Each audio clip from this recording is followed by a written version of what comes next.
El Papa Francisco, en la carta encíclica Laudato Si del 24 de mayo del año pasado, hace un llamado urgente al diálogo sobre cómo estamos destruyendo el planeta, nuestra casa común, para actuar de manera responsable y solidaria.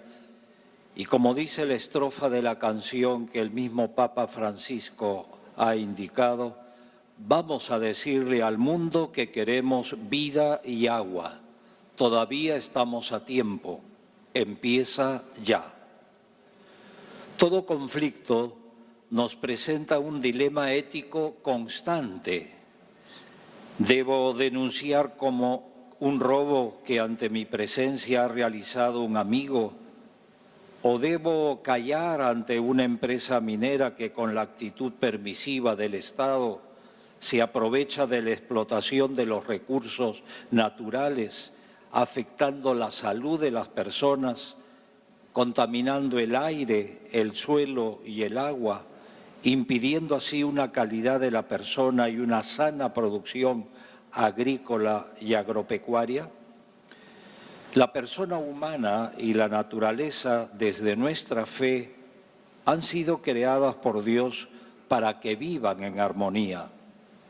Cuando se rompe esta interrelación pacífica y constructiva, surge el conflicto y en consecuencia se afecta a las personas y a su entorno natural.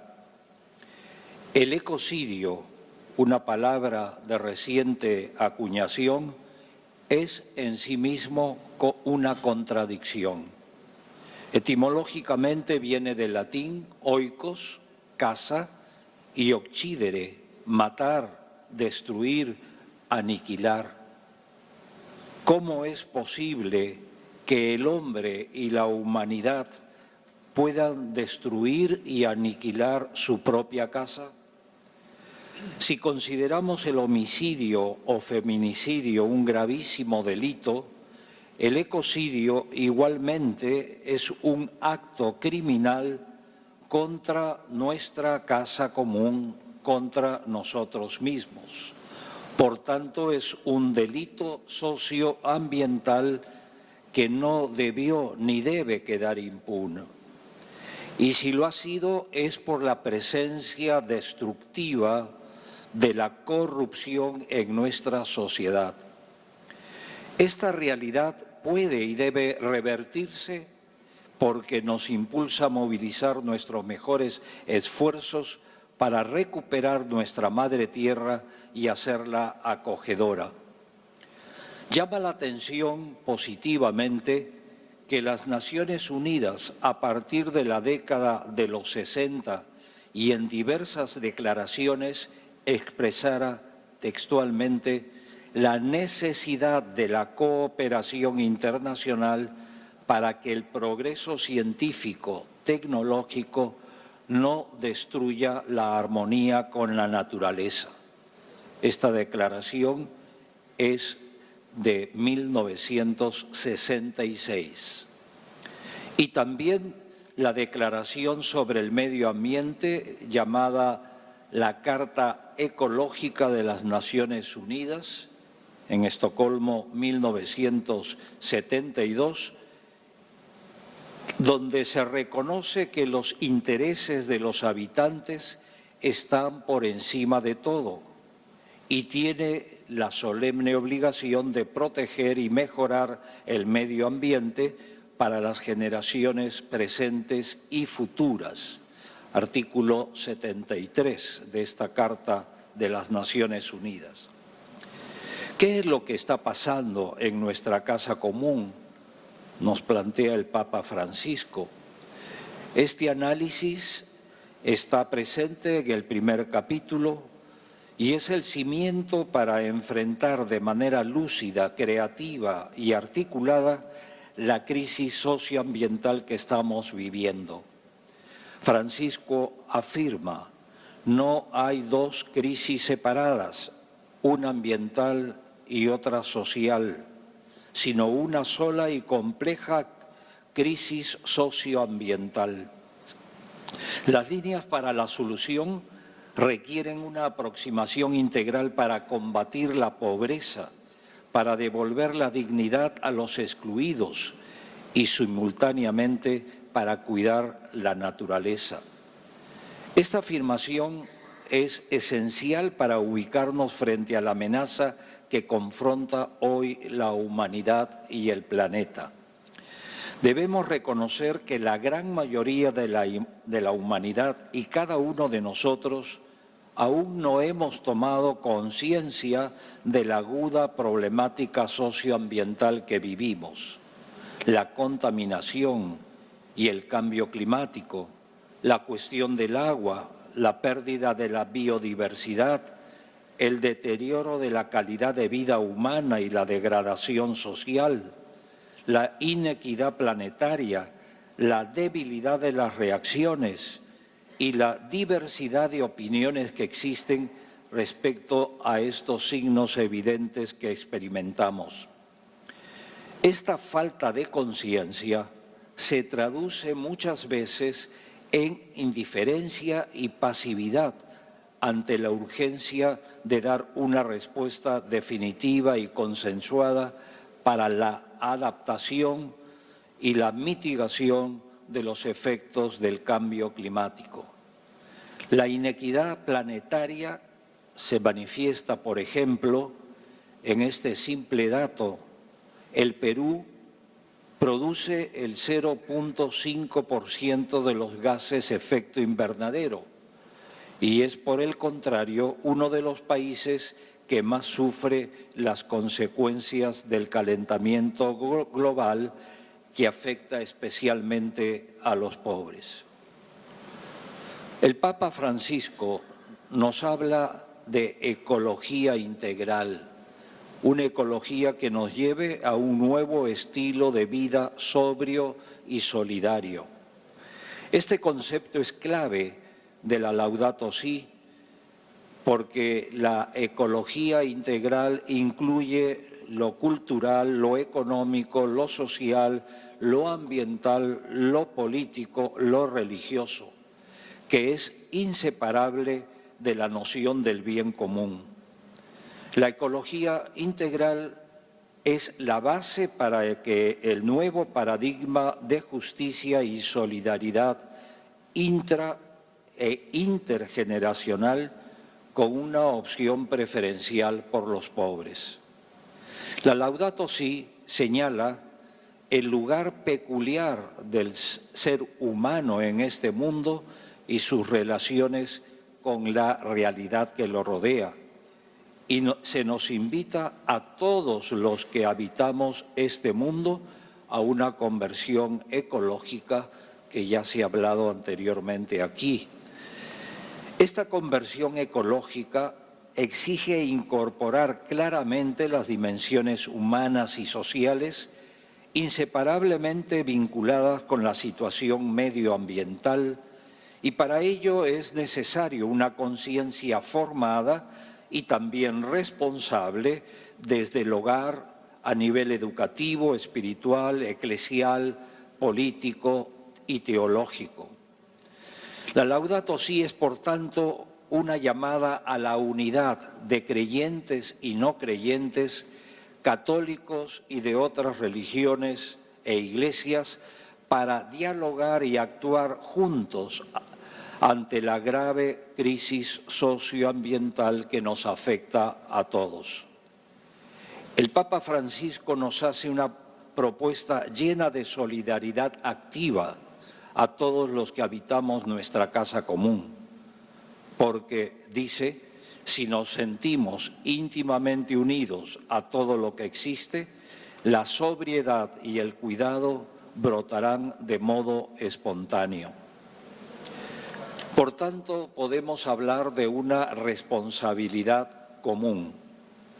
La respuesta a este desafío urgente e impostergable nos la plantea el Papa Francisco por medio de una pregunta precisa en la que centra su grave preocupación socioambiental y la exigencia de una acción conjunta, decidida e integral.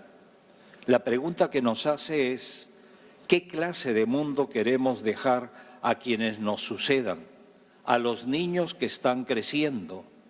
Interrogante que está en el corazón de la Laudato Si y que debe estar en nuestros corazones, mentes y voluntades. Yo diría el sentir, el pensar y el actuar. Cuando hablamos de medio ambiente, de la creación, dice el Papa Francisco en una de las audiencias recientes a su elección, precisamente el 5 de junio del 2013, decía: mi pensamiento se dirige a las primeras páginas de la Biblia, al libro del Génesis, donde se afirma que Dios puso al hombre y a la mujer en la tierra para que la cultivaran y la cuidaran. Porque hoy, con los avances de la tecnología, el hombre es capaz, con discernimiento, de transformar lo que le rodea y ayudar a un desarrollo humano integral de toda persona y de todas las personas. Por eso nosotros, como miembros de la humanidad, de las diversas religiones, Estado, del sector privado, compartimos principios como el derecho a la vida digna de toda persona humana y a unos valores como la equidad y la sobriedad social. La puesta en práctica de estos derechos y deberes nos hará experimentar una auténtica fraternidad universal a fin de cuidar y proteger la calidad de vida de las personas y de nuestra casa común. Tenemos una relación del cuidado de la casa con el diálogo interreligioso. La doctrina social de la Iglesia es dinámica y nos impulsa a la acción evangelizadora. Brota del Evangelio de Jesús. Él nos enseña con sus gestos y palabras a contemplar la naturaleza, el agua, el aire, la tierra, e ilumina la realidad de nuestra historia y nos pide actuar como una única familia humana. Son varias las coincidencias que favorecen el diálogo interreligioso para una acción consensuada ante el problema socioambiental. Confucio, en el siglo VI a.C., manifestaba su humanismo práctico que se resume en la conocida regla de oro de la convivencia social pacífica y duradera, cercana a la idea cristiana del amor al prójimo. Lo que no desees para ti mismo, decía Confucio, no se lo hagas a los demás. Siddhartha Gautama Buda, del siglo VI a.C., mostró un gran interés por la ética como estilo de vida en el ejercicio responsable de la libertad. Distingue una acción buena que produce fortaleza interior para actuar en favor de los demás o una acción mala cuya raíz es el egoísmo que suscita remordimiento y soledad interior. De acuerdo a esta distinción, Buda enumera algunos vicios: avaricia, envidia, hipocresía, tacañería, fraude, arrogancia, orgullo, autosuficiencia. También señala 4 virtudes que las considera sublimes y que, por cierto, son eminentemente hoy muy actuales. La primera virtud, misericordia. Segunda, compasión. Tercera, alegría compartida. Cuarta, ecuanimidad, entendida como tolerancia. Muhammad, en el siglo VI después de Cristo, nos presenta El Islam, que significa obediencia a Dios, Alá, es una de las tres grandes religiones reveladas junto con el judaísmo y el cristianismo. Las ideas básicas están contenidas en el Corán.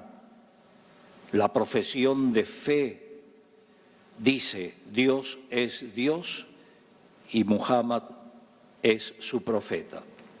El código moral se funda en la voluntad de Dios, escrita en el libro sagrado del Corán, en la que se afirma la doble dimensión de la persona humana, espiritual y social.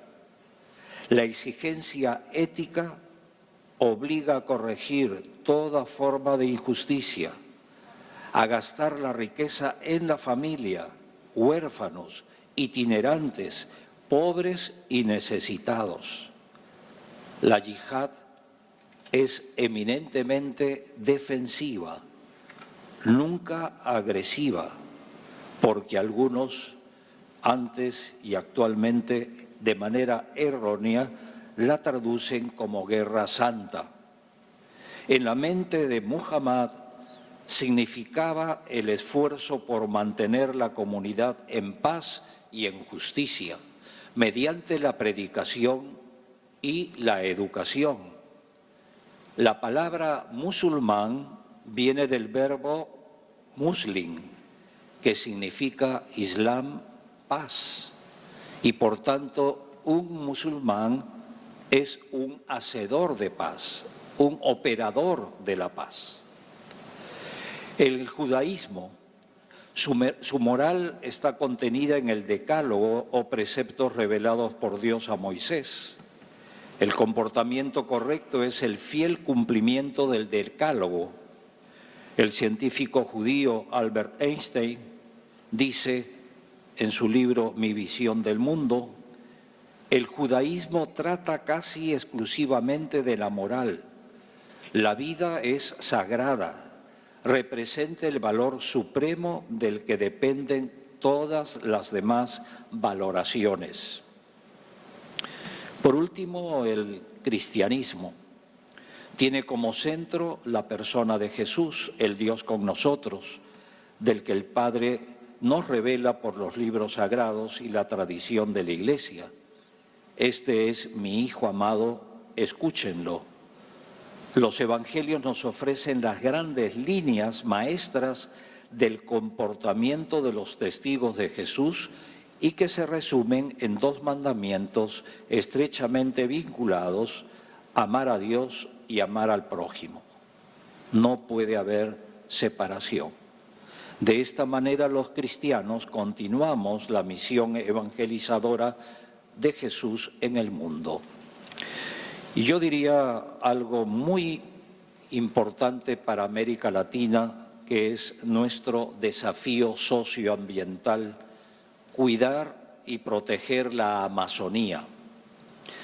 La Amazonía como territorio geográfico, que son 7.800.000 hectáreas de kilómetros cuadrados, es un bioma, el sistema más vivo de todo el planeta.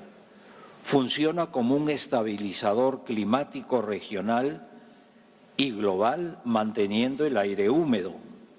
Produce una tercera parte de las lluvias que alimentan la Tierra y el 20% del oxígeno del mundo. Pero lo más importante de la Amazonía son las 34 millones de personas que viven en ella, de los cuales casi 3 millones de personas pertenecen a 390 etnias indígenas, cada una de ellas con su cultura ecológica ancestral. Ellos nos enseñan a vivir en armonía entre ellos y con la naturaleza. El Papa Francisco habla explícitamente de la importancia geográfica de la Amazonía y también de la cuenca fluvial del Congo como pulmones del planeta repletos de la biodiversidad, y también los grandes acuíferos y los glaciares Dice el Papa, no se ignora la importancia de estos lugares para la totalidad del planeta y para el futuro de la humanidad. Por eso la Iglesia Católica ha creado formalmente la Red Eclesial Panamazónica REPAN, cuyo objetivo es cuidar toda la belleza de la creación, las personas y el medio ambiente. Queremos vivir una cultura del encuentro con los pueblos indígenas, amenazados en su identidad hasta en su misma existencia, para tejer la gran red solidaria en la Amazonía con las comunidades de fe y con las instituciones públicas y privadas y con otras iglesias y religiones para cuidar uno de los pulmones del planeta, que es la Amazonía y que tiene 9 países. Por último, indicar la exigencia de un nuevo paradigma. Dice el Papa Francisco, la educación será ineficaz si sus esfuerzos serán estériles si no se procura también difundir un nuevo paradigma acerca del ser humano, la vida, la sociedad y la relación con la naturaleza. El sistema económico tecnocrático dominante es un fracaso y se encuentra en bancarrota total. Para el Papa Francisco es un sistema idolátrico que antepone el dinero a la necesidad humana. Por eso ha afirmado con claridad que el dinero no debe dominar a la persona humana, sino por el contrario, ayudarla a crecer de manera integral. El consumismo masivo genera una cultura de descarte donde la exclusión es cada vez más evidente, con secuelas de destrucción, violencia y muerte. Los sobrantes y desechables.